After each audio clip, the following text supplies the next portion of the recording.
Selama lebih dari 30 tahun, satu nama telah mendefinisikan industri gaming modern, PlayStation. Dari konsol kotak pertama hingga mesin super canggih hari ini, PlayStation selalu menjadi garda depan inovasi game dunia.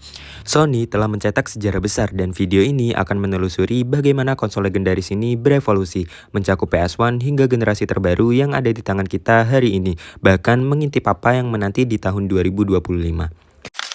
PlayStation 1, 1994, revolusi 3D, konsol pertama yang dirilis di Jepang pada tahun 1994 ini bukan hanya sebuah konsol, tapi sebuah pernyataan. PS1 adalah konsol gaming pertama yang melampaui 100 juta unit penjualan. Fokus utamanya adalah gaming 3D berbasis CD. Ia meninggalkan cartridge dan merangkul kapasitas CD yang lebih besar. Walaupun grafiknya terlihat kotak-kotak, namun menjadi yang terbaik pada masanya ini dengan realisme tertinggi. Inilah juga awal dari controller legendaris DualShock yang memperkenalkan getaran vibration dan analog stick. PlayStation 2 tahun 2000, Raja Abadi. PS2 dirilis pada tahun 2000 dan hingga hari ini ia masih memegang rekor sebagai konsol terlaris sepanjang masa. Mengapa? Karena ia lebih dari sekedar konsol game, tapi teman masa kecil untuk para generasi 90-an. PS2 adalah konsol pertama yang menggunakan DVD. Ini juga menjadikannya PS2 sebagai alat serba bisa. Kamu tidak hanya bisa memainkan Grand Theft Auto atau God of War, tapi juga menonton film DVD.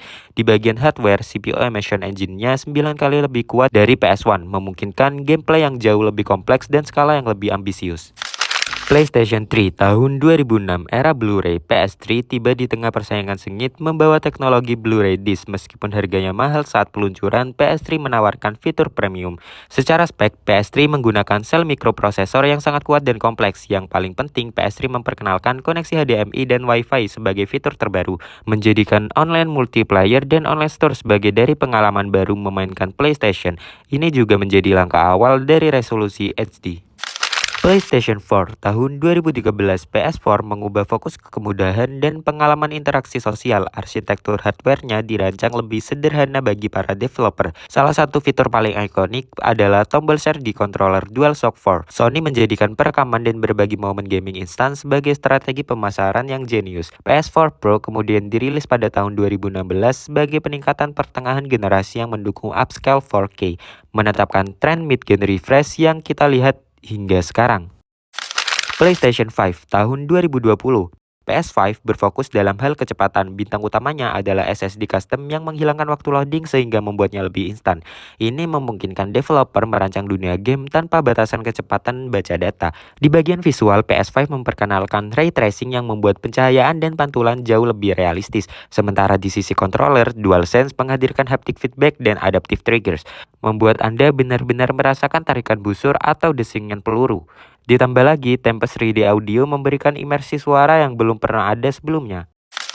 PS5 Pro 2024-2025. Optimalisasi 4K sesuai tren yang dimulai PS4 Pro, kita melihat rilis konsol mid-gen yang lebih kuat. PS5 Pro hadir untuk mendorong batas visual lebih jauh, memungkinkan gaming 4K dengan frame rate yang jauh lebih stabil dan tinggi, serta kemampuan ray tracing yang ditingkatkan. Ini adalah jawaban Sony untuk memaksimalkan potensi grafis saat ini sebelum memasuki babak konsol berikutnya.